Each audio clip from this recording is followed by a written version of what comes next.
আজকে শ্রী অরবিন্দের 152তম জন্মদিনে আমি সমর্পণ কেন্দ্রে এসেছি। এখানকার সকলের আহ্বানে প্রথম আমি এই কেন্দ্রে এলাম। আজকে আমি যে বিষয়টা নিয়ে বলবো বলে ঠিক করেছি সেটা হলো শ্রী অরবিন্দের দৃষ্টিতে ধর্ম ও সংস্কৃতি। আমার আসলে মনে হয়েছে যে আমরা বর্তমান যুগে এমন একটা অস্থির সময়ের মধ্যে দিয়ে যাচ্ছি যেখানে আমাদের প্রতি মুহূর্তে নানানভাবে ভারতীয় সংস্কৃতি এবং ধর্মকে যেভাবে আমাদের সামনে তুলে ধরা হচ্ছে সেটা কিন্তু সঠিক নয়। অথচ বলা হচ্ছে যে আমরা সনাতন ধর্ম কথা বলছি অনেক কিছু, কিন্তু আমার মনে হয়েছে শ্রী অরবিন্দ কীভাবে ধর্ম এবং সংস্কৃতিকে বুঝেছিলেন আজকে কিন্তু সেটা আমাদের বোঝা এবং জানা একান্ত জরুরি। আমি প্রথমেই শুরু করছি একটা ছোট্ট গল্প দিয়ে। একবার একটা গ্রামে এক পথিক এসেছেন। তো তিনি পথশ্রমে ক্লান্ত, তো তাঁর বাড়ি সন্ধে হয়ে গেছে। তা সেইখানকার গ্রামের একজন মানুষ তিনি তাকে তার বাড়িতে নিয়ে গেছেন। পরদিন সকালবেলা ওই ভদ্রলোক বলছেন, অতিথি বলছেন যে আমি একটু গ্রামটা ঘুরে দেখতে চাই। তো ওই ভদ্রলোক ওকে নিয়ে গ্রামে ঘুরে দেখাচ্ছেন। ঘুরে যখন গ্রামটা দেখছেন একটা জায়গায় মস্ত বড় মাঠ, আর সেখানে প্রচুর ভেড়া, খুব সুপুষ্ট সুন্দর ভেড়া। তখন উনি বলছেন যে বাহ, এই ভেড়াগুলো তো ভারী সুন্দর, কি কার এগুলো? তখন ওই ভদ্রলোক বলছেন এগুলো আমার। তো ভদ্রলোকের সাথে ওনার যে ছোট ছেলে সেও গিয়েছিল। তো উনি বলছেন এখানে কতগুলো ভেড়া আছে? তখন ওই ছেলেটি বলে উঠল 4টি। তো তাতে অতিথি তিনি একটু অবাক হয়েছেন, এতগুলো ভেড়া। তখন ওর বাবা বুঝতে পেরে বলছেন যে আসলে ও ওই 4 অবধি গুনতে পেরেছে, শিখেছে, সেই জন্য ও বলে 4টি। ও বলেছে 4টি। তা মানে এই গল্পটা বলা এই কারণে যে আমরা সাধারণত আমাদের যেটুকু অধিগত শিক্ষা বা অভিজ্ঞতা তার নিরিখেই সবটাকে ভাবার চেষ্টা করি, এবং এই ভাবনাটার মধ্যে যে একটা ভয়ঙ্কর রকমের লিমিটেশন বা সীমা আছে সেটা আমরা বুঝে উঠতে পারি না। আমরা আমাদের যতটুকু জ্ঞান তার পরিধি দিয়েই সমস্তটাকে ভাবি বা বিচার করি। শ্রী অরবিন্দ আমাদের বারবার এটা সম্পর্কে সতর্ক করে দিয়েছেন। এবং এই প্রসঙ্গে পোয়েট ভ্যালেরির একটা কথা মনে পড়ছে। উনি বলছেন, we are entering the future moving backward. আমরা ভবিষ্যতের মুখে দিকে যাচ্ছি, কিন্তু আমাদের মুখটা ফেরানো অতীতের দিকে। এই কথাটা বলার এটাই উদ্দেশ্য যে শ্রী অরবিন্দ বলছেন যে অতীতে তোমার পাটা থাকবে, অতীত তোমার ভিত্তি, কিন্তু অতীত মানে খুব বেশি মাত্রায় অতীতমুখীনতা কিন্তু আমাদের ভবিষ্যতের পথকে রুদ্ধ করে দেয় বা ভবিষ্যতের দৃষ্টিকে অন্ধ করে দেয়। সেই কারণে অতীতচারিতা কিছু কিছু ক্ষেত্রে নিশ্চয়ই প্রয়োজন, কিন্তু সব ক্ষেত্রে নয়। তো সেই পরিপ্রেক্ষিতে শ্রী অরবিন্দ সংস্কৃতি বলতে ঠিক কী বুঝিয়েছেন সেটা একটু আমরা আলোচনা করতে চাই। শ্রী অরবিন্দের যে বিখ্যাত বই ফাউন্ডেশনস অফ ইন্ডিয়ান কালচার, এই বইটা শ্রী অরবিন্দ লিখেইছিলেন পাশ্চাত্য মনীষীদের যে সমালোচনা ভারতীয় ধর্ম এবং সংস্কৃতি সম্পর্কে তার একটা উত্তর দিতে গিয়ে। বিশেষ করে আর্চারের যে বক্তব্য তা খণ্ডন করাই ছিল শ্রী অরবিন্দের ইচ্ছা বা উদ্দেশ্য। এবং শ্রী অরবিন্দ সেখানে পরিষ্কার করে দেখাতে চাইছেন যে পাশ্চাত্য সংস্কৃতির সাথে আমাদের সংস্কৃতির পার্থক্যটা কোথায়, যেটা কিন্তু আজকে দাঁড়িয়ে আমাদের বোঝাটা একান্ত জরুরি। আমি শ্রী অরবিন্দের ভাষাটাই বলছি। শ্রী অরবিন্দ বলছেন যে ভারতবর্ষের ও পাশ্চাত্য সংস্কৃতির মধ্যে পার্থক্যটা ওনার ভাষায় the whole roots of difference between Indian and European culture springs from the spiritual aim of Indian civilization. এটা আমাদের সবার আগে বুঝে নিতে হবে যে ভারতীয় সংস্কৃতি আর পাশ্চাত্য সংস্কৃতির মধ্যে মূল পার্থক্যটা কিন্তু নিহিত আছে ভারতীয় সংস্কৃতির যে আধ্যাত্মিকতা সেটার মধ্যে। অর্থাৎ ভারতীয় সংস্কৃতির মূলে রয়েছে এক ধরনের আধ্যাত্মিকতা, যে কারণে আমরা লক্ষ্য করে দেখি যে যখন পাশ্চাত্য পণ্ডিতরা বেদের ব্যাখ্যা করছেন, তারা কিন্তু বেদের ব্যাখ্যা করতে গিয়ে তারা যেভাবে বেদের সূক্তগুলোর ব্যাখ্যা করছেন, সেই ব্যাখ্যায় তারা কিন্তু ভারতীয় দর্শনের যে আধ্যাত্মিক তাৎপর্য তাকে মোটেই বুঝিয়ে উঠতে পারেননি। আমরা দেখেছি যে বেদে বিভিন্ন সূক্তে প্রকৃতির যে বন্দনা রয়েছে, সে উষার বন্দনা হোক, প্রকৃতির অন্যান্য যে সমস্ত যা কিছু রয়েছে সমস্ত কিছুকে যে বন্দনা করছেন, অর্থাৎ বজ্র, বিদ্যুৎ, কি বলেতে পর্বত, তারপরে নদী, সাগর, সমুদ্র, সমস্ত কিছুকে বর্ণনা করা হচ্ছে। সেখানে ভারতীয় দর্শনে বা বেদে যে বর্ণনা, সেখানে তার মধ্যে দিয়ে কিন্তু এক ধরনের অন্তর্নিহিত আধ্যাত্মিকতা রয়ে গেছে ফল্গুধারার মতো, যেটা কিন্তু পাশ্চাত্য পণ্ডিতরা যথাযথভাবে বুঝে উঠতে পারেননি। যেমন তারা বেদে বারবার গো শব্দটা ব্যবহৃত হয়েছে, এবার এই গো শব্দটাকে এরা ব্যাখ্যা করছেন গরু, কিন্তু গো শব্দটার আসল অর্থ হচ্ছে আলো, এবং বলা হয় যে এই আলো হারিয়ে গেছে এবং দস্যুরা আলোকে হরণ করে নিয়ে গেছে। দস্যু মানে কি? অন্ধকারের দস্যু, অর্থাৎ নানান রকম খারাপ যে সমস্ত আমাদের প্রবৃত্তিগুলো রয়েছে, কুপ্রবৃত্তি রয়েছে, লোভ, মাৎসর্য, হিংসা, যা কিছু, সেগুলো আমাদের অন্তরের যে আলো তাকে হরণ করে নিয়ে যায় এবং নিয়ে গিয়ে গুহার আধারে লুকিয়ে রাখে। এখন এই গোর সন্ধান করতে হবে, এবং এই গোর সন্ধান যিনি দিচ্ছেন তিনি হচ্ছেন যে দুটি এই সন্ধানটা নিয়ে আসছেন, তার নাম হচ্ছে সরমা। তখন বলা হচ্ছে যে সরমা এই আলোর সন্ধান দিয়েছেন, তিনি আমাদের ওই গুহার অভ্যন্তরে লুক্কায়িত যে আলো সেটার সন্ধান দিয়েছেন। তো এইভাবে বেদকে যে ব্যাখ্যা করা হয়েছে, বা বেদের এই যে বাইরের যে রূপ, তার ভিতরে তার ভিতরে যে নিহিতার্থ, সেই নিহিতার্থটা বোঝা কিন্তু অত সহজ নয়।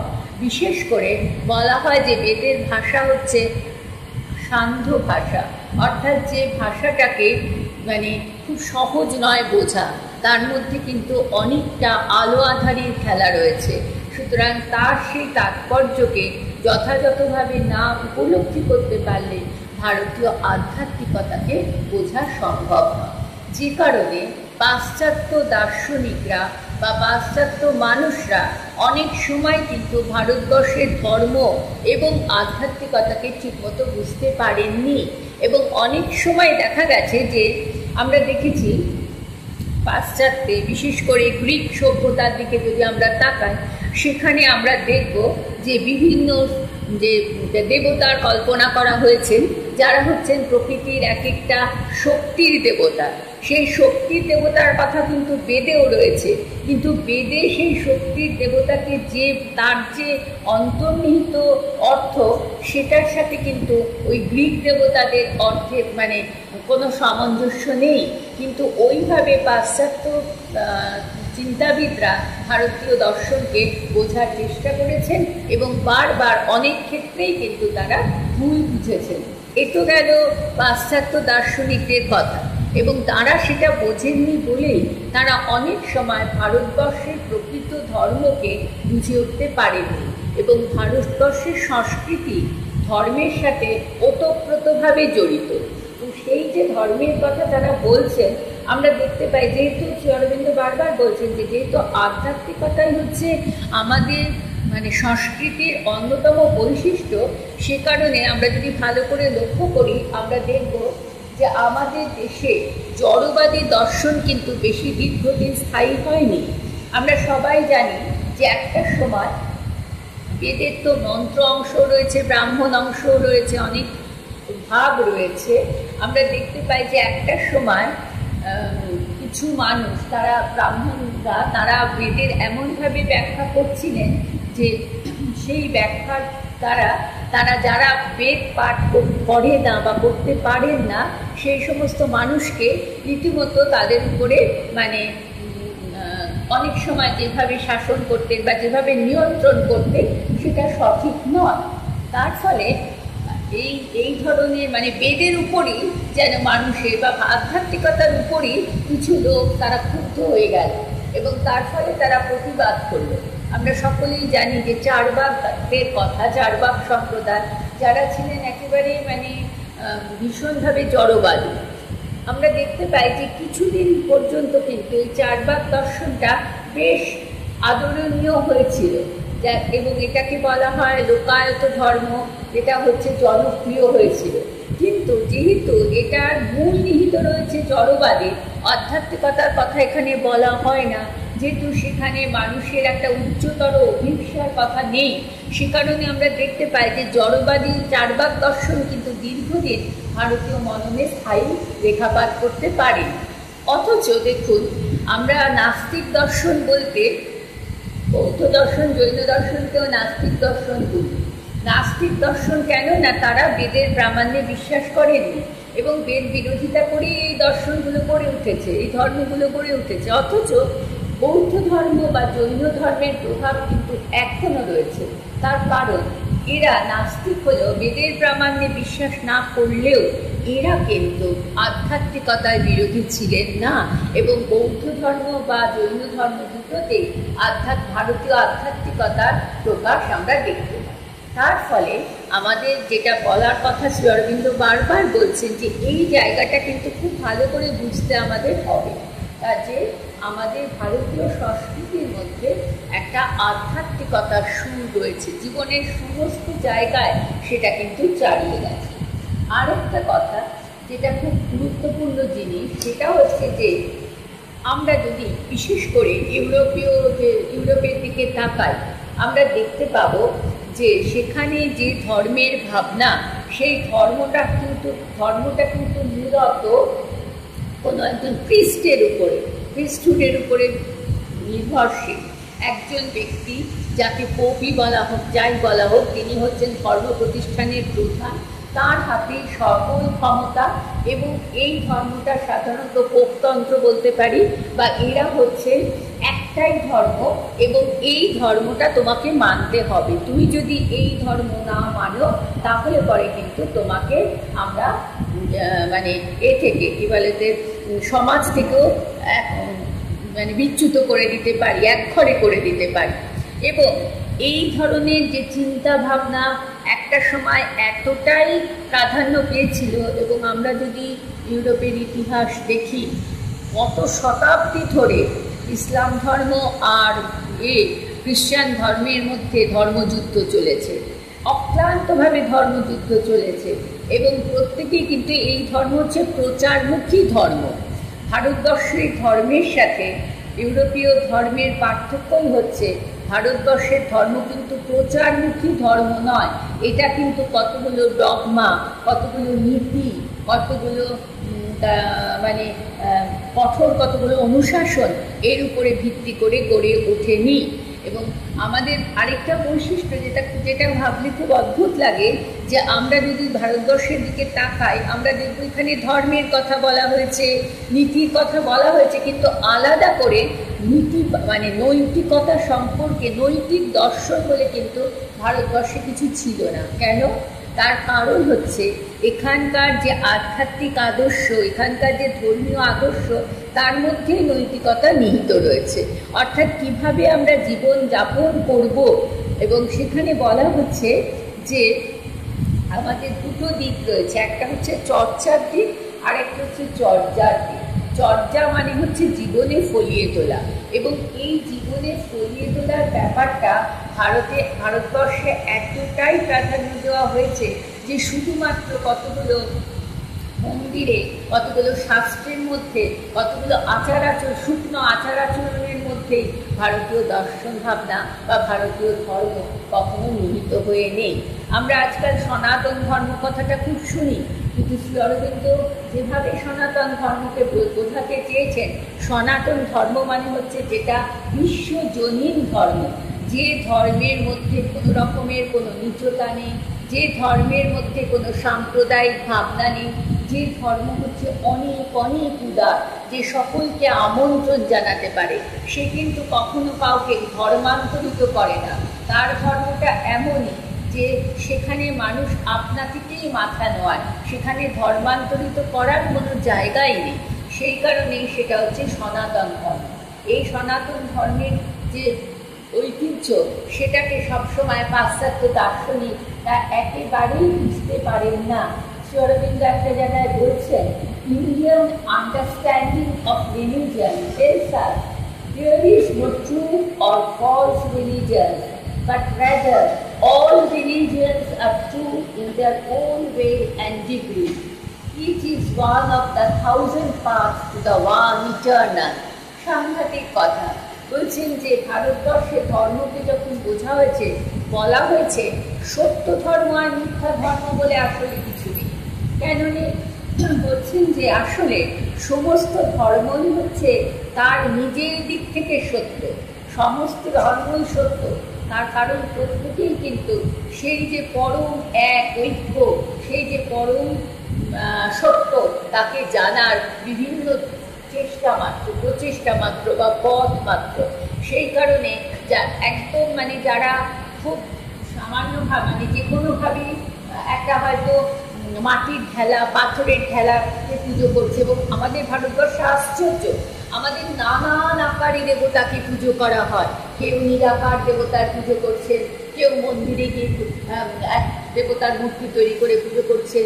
আদিবাসীদের মধ্যে দেখি পাথর, কাঠ, কি বলে গাছের গুঁড়ি, এগুলোতে সিঁদুর লাগানো, সেখানে গিয়ে তারা দেবতা বলছে যে এখানে দেবতার স্থান রয়েছে। তাহলে এই যে দেবতার কল্পনা, এই দেবতা কিন্তু সর্ব জায়গায় ছড়িয়ে রয়েছে, এবং যে যেভাবে পারছে তাকে ভজনা করছে এবং মনে করছে যে সেভাবেই কিন্তু তারা সেই পরম সত্যে পৌঁছতে পারে। সুতরাং কোনো একটা রিলিজিয়ন, তোমার ধর্ম সত্য আমার ধর্ম মিথ্যা, এ কথা কিন্তু নেই।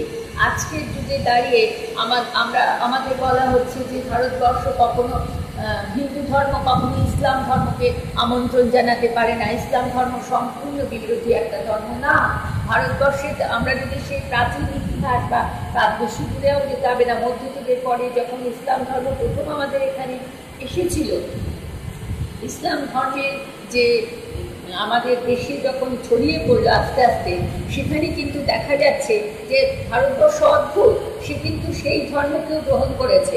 পার্সিদের যে জরাথুস্ট্র যে ধর্ম, সে ধর্মকেও সে গ্রহণ করেছে। খ্রিস্টানরা এসেছে, তাদের ধর্ম আস্তে আস্তে যেন আমাদের মধ্যে কীভাবে চালিয়ে গেছে। এবং এখানে অনেক রকমের সমস্যা হয়েছে, কিন্তু সমস্ত সমস্যাগুলোকে যেন কোথায় একটা গিয়ে যেন তারা পরস্পরের সাথে পাশাপাশি থাকছে।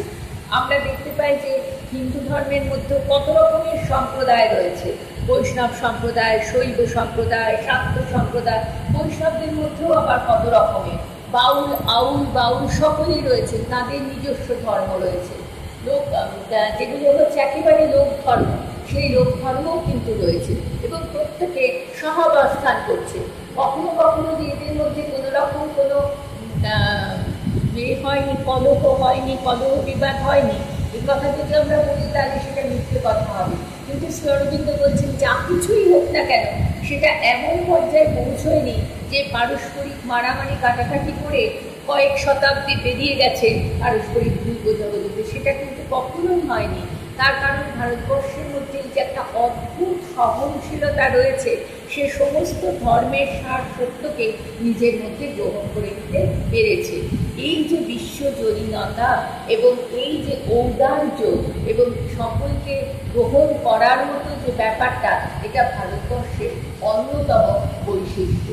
এবং বলছেন যে আরেকটা কথা, শুধু যেখানে খুব ইম্পর্টেন্ট একটা কথা ছিল, কিন্তু তার ফাউন্ডেশনস অফ ইন্ডিয়ান কালচারে বলছেন যে আমরা যদি দেখি একটা অদ্ভুত ব্যাপার, আমরা বিশেষত পাশ্চাত্য ধর্মের সাথে আমাদের ভারতীয় ধর্মের যে তুলনা করে দেখাচ্ছেন, যে আমরা পাশ্চাত্য দেখি যে সাধারণ মানুষ তাদের ব্যাপটাইজ করা হচ্ছে, তারা খ্রিস্টান, ঠিক আছে, মানে কিন্তু ব্যাপারটা হচ্ছে এই যে ওই একটা ধর্ম, যে ধর্মটা সবাইকে, ওটাকেই বলা হয় অফিসিয়াল রিলিজিয়ান, হ্যাঁ, এবং ওই ধর্মটাই সবাই গ্রহণ করছে, ওই একটাই ধর্মটা।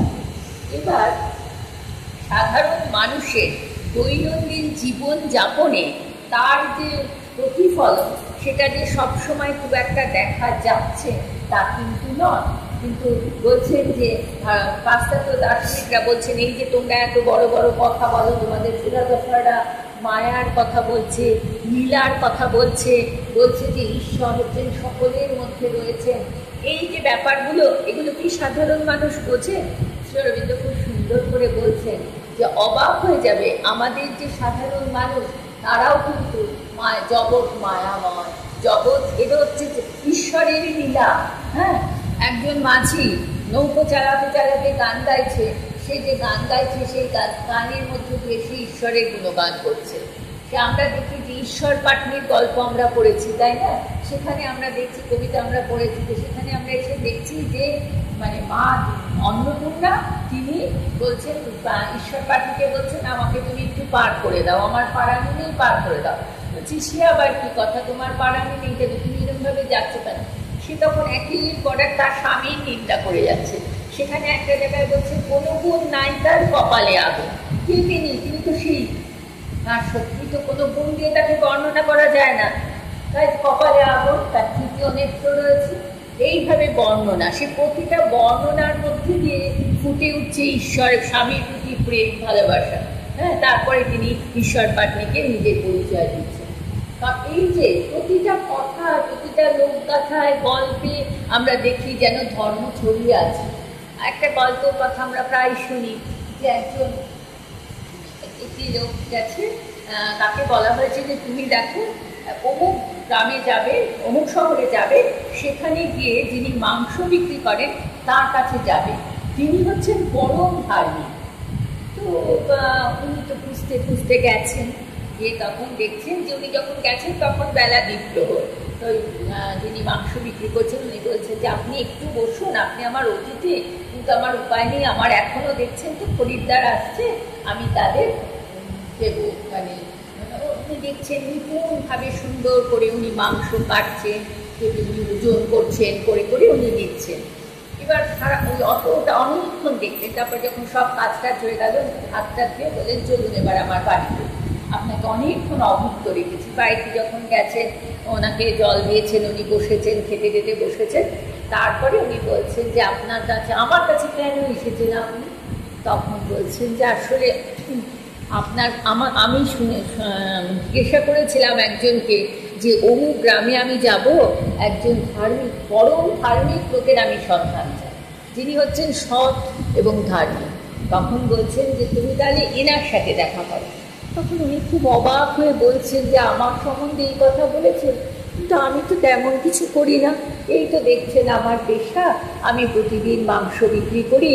তখন বলছেন যে হ্যাঁ, তবে আমি কখনো কোনোদিন কোনো মানুষকে ঠকাই না, আমি কখনো কোনো খারাপ জিনিস কাউকে দিই না, আমি কখনো ওজনে কারোর কাছে ওজনে ঠকাই না, আমি কখনো কারোর কাছে ধারও করি না, এবং আমি চেষ্টা করি মানুষের সাথে সবসময় সমান ব্যবহার করতে। তখন বলছেন যে সেই কারণেই আমার কাছে এসেছেন, আমাকে বলেছেন যে আপনার সাথে দেখা করতে, তাই আমি এসেছি। তো বলছেন এইভাবে ভারতবর্ষে কিন্তু ধর্ম চেতনাটা প্রত্যেক মানুষের মধ্যে, মানে ওই যে বললাম না যে আলাদা করে নৈতিকতার শিক্ষা নেই, মানুষের জীবনযাপনের মধ্যে দিয়ে তার সততা, তার নৈতিকতা ফুটে উঠছে। আমরা ওই গল্প পড়েছি রবীন্দ্রনাথের ওই নাটকটা চণ্ডালিকার কথা। চণ্ডালিকা যখন জল তুলতে যাচ্ছে, দই কিনতে যাচ্ছে, চুড়ি কিনতে যাচ্ছে, ছোট মেয়ে, তাকে সবাই সে চণ্ডালী কন্যা বলে তাকে ঘৃণা করছে। এমন সময় তার কাছে একজন এলেন, এসে তার কাছে জল চাইলেন, মনে পড়ছে নিশ্চয়ই জল দাও আমায়, জল দাও। তো ওই অপূর্ব সুন্দর সন্ন্যাসী মূর্তি দেখে উনি চণ্ডালিকা অবাক, এবং সে বলতে চেষ্টা করলো যে আমি আপনাকে কি করে জল দেবো, আমি যে চণ্ডালিনী কন্যা।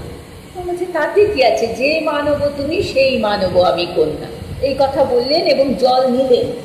এবার যখন চলে গেলেন তখন কিন্তু চণ্ডালিকার মনে হচ্ছে একজন মানুষ, যে মানুষ আমাকে সত্যিকার অর্থে বুঝতে পেরেছে, আমার মূল্য বুঝতে পেরেছে, যে আমি একজন মানুষ, আমি একজন কোন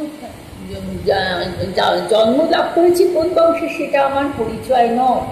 এই যে কথাটা, এই কথাটা তার মধ্যে অনুরোধন হয়েছে। সে তখন মাকে বলছে যে মা, আমি ওনাকেই চাই, হ্যাঁ ওনাকেই আমি স্বামী হিসাবে পেতে চাই।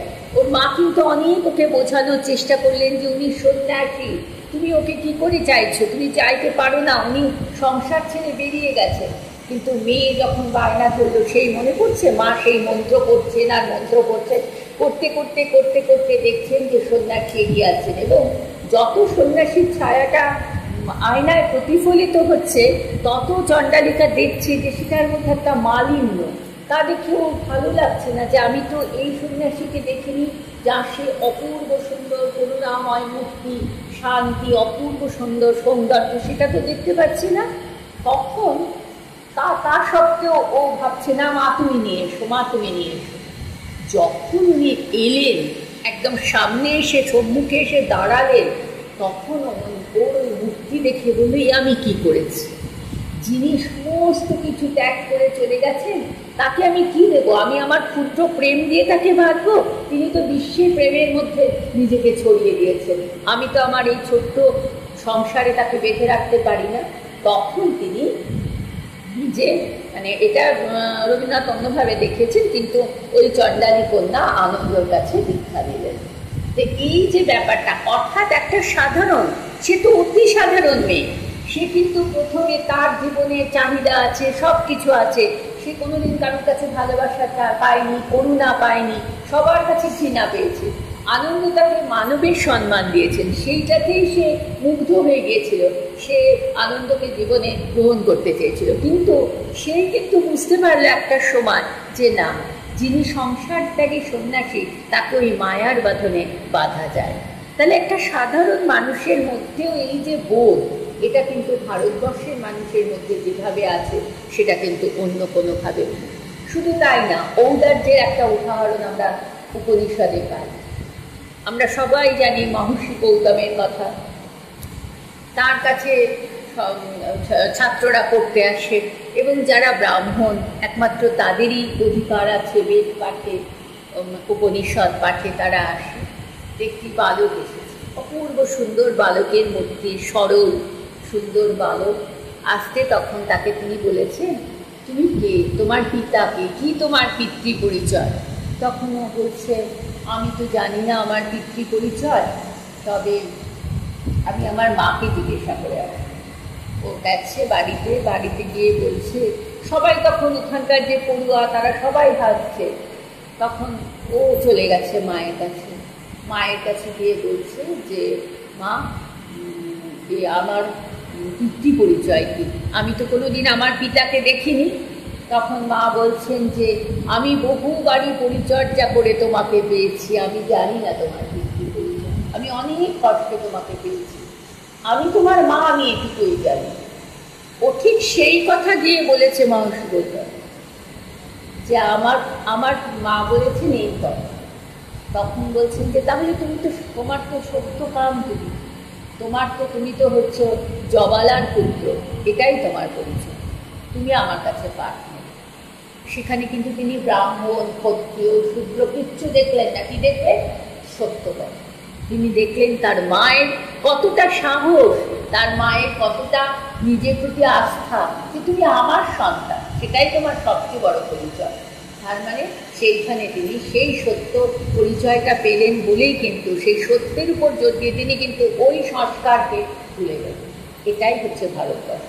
তখন ভারতবর্ষের সংস্কৃতি বা ধর্মকে বুঝতে গেলে এইটা বুঝতে হবে। আমরা যত সহজে এই গল্পগুলো ছোট্টবেলা থেকে জেনে এসেছি, পড়ে এসেছি, রামায়ণ, মহাভারত ইত্যাদি, আমাদের মর্মে রয়েছে, আমাদের জীবনে রয়েছে, আমাদের জীবন বোধে রয়েছে। সুতরাং আমরা এটাকে যত সহজে বুঝতে পারবো যারা ভারতীয় নয় তারা কিন্তু তত সহজে সেটাকে কখনোই মানে নিজের মধ্যে এ করতে পারবে না। যে এই জায়গাটা কিন্তু আমাদের কাছে ভীষণভাবে জরুরি এটা বোঝা। এবং পাশ্চাত্য মননে কিন্তু এর কোনো রেখাপাত পড়ে না, তারা কিন্তু ওই বাইরের আচার আচরণ ওইগুলোর মধ্যে দিয়ে ধর্মকে দেখে। আরেকটা যেটা হয় সেটা হচ্ছে যে আমার খ্রিস্টান ধর্মে তো বিশেষ করে রয়েছে পাপ বোধের কনসেপ্ট, যে তুমি হচ্ছ পাপী, তুমি এই পৃথিবীতে এসেছো তুমি পাপী, সেই কারণেই যে তোমার পাপ মোচন করাই হচ্ছে তোমার কাজ, তুমি খ্রিস্ট ধর্ম গ্রহণ করো তবেই তুমি পাপ মুক্ত হবে। কিন্তু আমাদের কোথাও কখনো বলা হয়নি তুমি পাপী, বলা হয়েছে তুমি অমৃতের সন্তান, তুমি হচ্ছে ব্রহ্ম তৎ-তমসি, তুমি তিনি, সুতরাং তুমি তাকে অনুভব করো। সেই ছোট্ট ছেলে গুরুর কাছে পড়ে, গুরু তাকে ব্রহ্মের তত্ত্ব বলছেন, আত্মতত্ত্ব বলছেন, সে আর বুঝতে পারছে না, বলছে গুরু এই জায়গাটা এসে আমি কিছুতেই বুঝতে পারছি না যে আপনি বলছেন আমি তিনি, কি করে বুঝবো যে আমি তিনি? বলছেন থাক, তাকে তাহলে আর তোকে বুঝতে হবে, তুই একটা কাজ করতে পারবি, খুব সহজ কাজ দিচ্ছি। বলছে কি?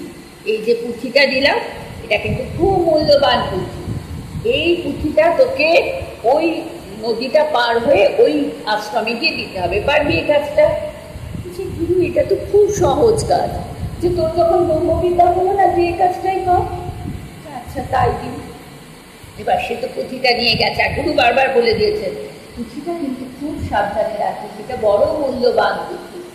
ওতে এগোচ্ছে এগোচ্ছে, নদীতে নেমেছে, নদীতে হাঁটু জল, ভাবছি না এত কিছু কথা কি, ও এক হাতে মাথায় ভালো করে পুঁথিটা বেঁধে নিয়ে ও সাঁতার দিচ্ছে। এবার কিছু দূর যাওয়ার পর দেখছি জল ক্রমশ বাড়ছে, এতটাই বাড়ছে যে মানে অত ভালো সাঁতার জানে ও কাবু করছে।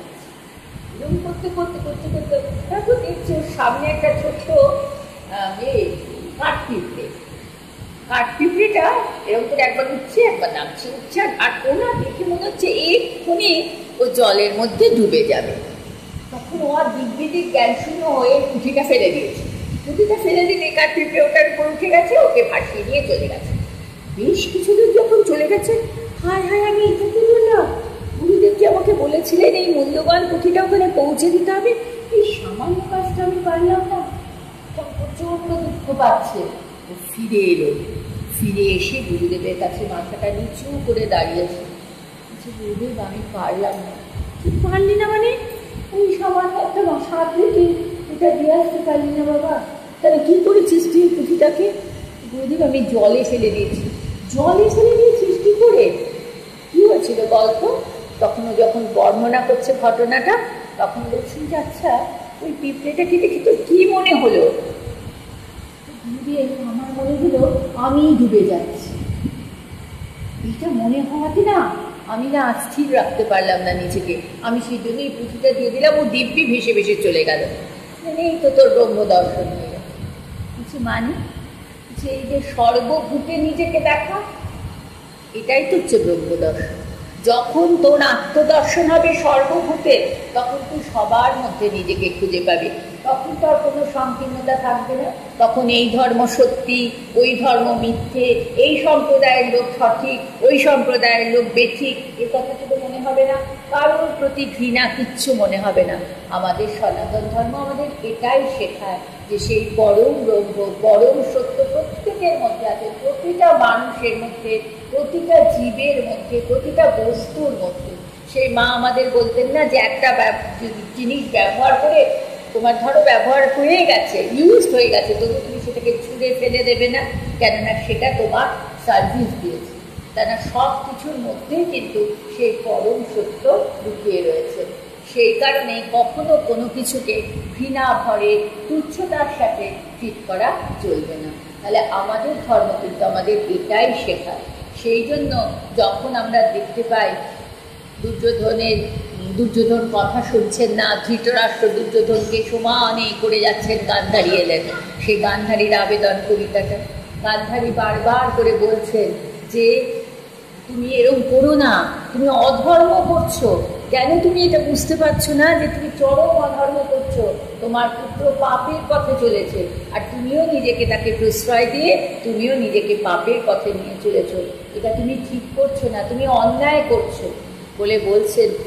যখন বলছেন যে তুমি কেন এত ধর্ম করছো, ধর্ম তোমার কি হবে, তখন উনি পরিষ্কার বলছেন যে মনে রেখো যে ধর্ম নহে সম্পদের হেতু, নহে সে সুখের ক্ষুদ্র সেতু, ধর্মেই ধর্মের শেষ।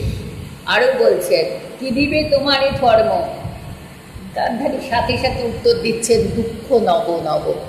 অর্থাৎ ধর্মের পথে গেলে তোমাকে দুঃখ পেতে হবে, অনেক দুঃখ পেতে হবে, কিন্তু সেই দুঃখ তুমি তাঁর দেওয়া দুঃখ বলেই জানবে, হাসি মুখে তুমি সেটা সহ্য করবে।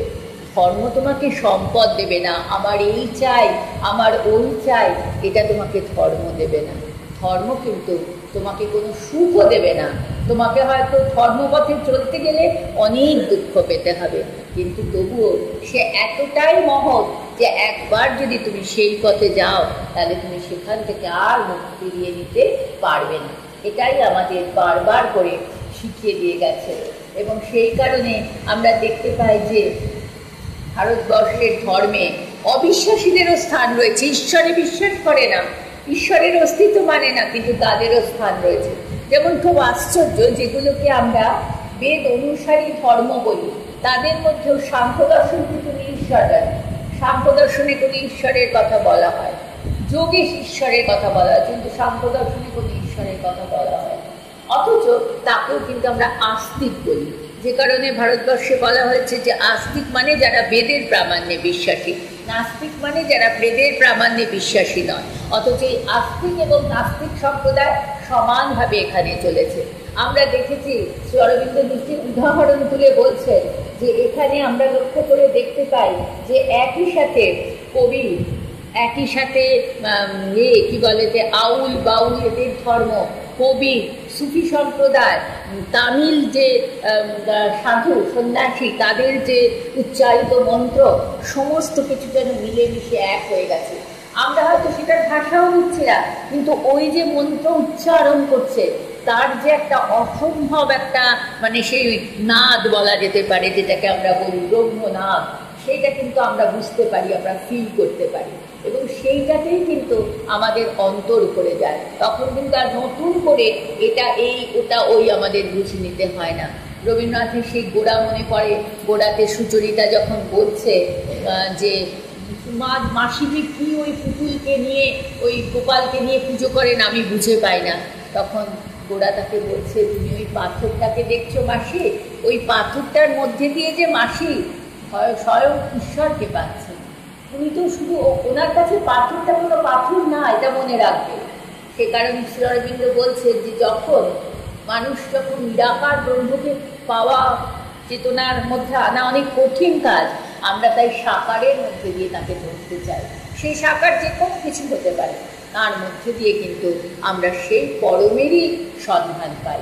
পরম সত্যকে খুঁজে পাওয়াই বড় কথা, কিভাবে পেলাম, কেমন করে পেলাম, কোন পথে পেলাম সেটা বড় কথা নয়। এবং প্রত্যেকেই কিন্তু প্রত্যেকটা আচার মানে প্রত্যেকটা ধর্মীয় অনুষ্ঠানের মধ্যেই কিন্তু সত্য লুকিয়ে রয়েছে। আমরা ভুল করি, আমরা যখন আচার নিষ্ঠ হয়ে পড়ি তখন আমরা মানুষকে অবমাননা করি, এবং যে মুহূর্তে আমরা মানুষকে অবমাননা করি সেই মুহূর্তে কিন্তু আমরাও দেবতার কাছ থেকে সরে আসি। বহুরূপে সম্মুখে তোমার সারি কথা তুলিছ ঈশ্বর, জীবে প্রেম করে যেই জন সেই জন সেবিছে ঈশ্বর।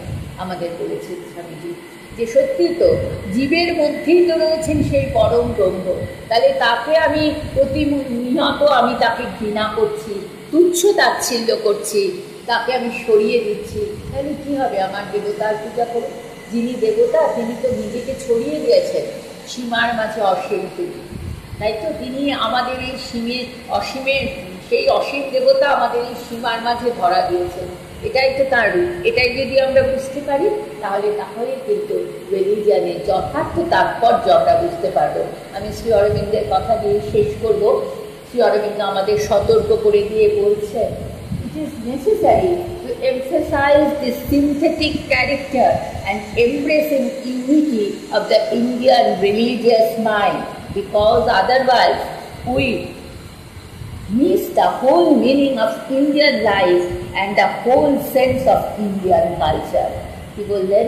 বলছেন যে এই যে ইন্ডিয়ান রিলিজিয়াস মাইন্ডের ভারতীয় ধর্মীয় মননের এই যে একটা সিনথেটিক ক্যারেক্টার, এই যে একটা সংশ্লেষক চরিত্র, এখানে আমরা বিশ্লেষণ করে করে এটাকে বাদ ওটাকে বাদ দিই না, সমস্ত কিছুকে আমরা নিজেদের মধ্যে জড়িয়ে নিই। এইটাকে যদি আমরা বুঝতে না পারি এবং তাহলে কিন্তু আমরা কিছুতেই ভারতীয় জীবনযাপনের যে আসল নিহিতার্থ এবং ভারতীয় সংস্কৃতির যে মূল জায়গাটা সেটাকে বুঝতে পারবো না। এবং এইভাবে যেদিন আমরা ভারতীয় ধর্মকে বুঝতে শিখব, হিন্দু ধর্মকে বুঝতে শিখব, ভারতীয় সংস্কৃতিকে বুঝতে শিখব, সেই দিনই আমরা সনাতন ধর্মের নামটা উচ্চারণ করতে পারি। না হলে কিন্তু সেটা উচ্চারণ করার কোনো অধিকার আমাদের নেই। আজকের যুগে দাঁড়িয়ে, বর্তমান যুগে দাঁড়িয়ে আমরা অনেক ধর্মের কথা বলি, কিন্তু সেই ধর্ম সত্য ধর্ম নয়। সত্য ধর্ম সেটা কোনটা, সেটাই শ্রী অরবিন্দ আমাদের চিনিয়ে দিলেন। এবং আজকে 15ই অগস্ট তাঁর পুণ্য তিথি, এই দিনে তাঁর আবির্ভাব হয়েছিল। সেই কারণেই তাঁর যে চিন্তাভাবনা ধর্ম এবং সংস্কৃতি সম্পর্কে সেটুকু একটু বলার আমি চেষ্টা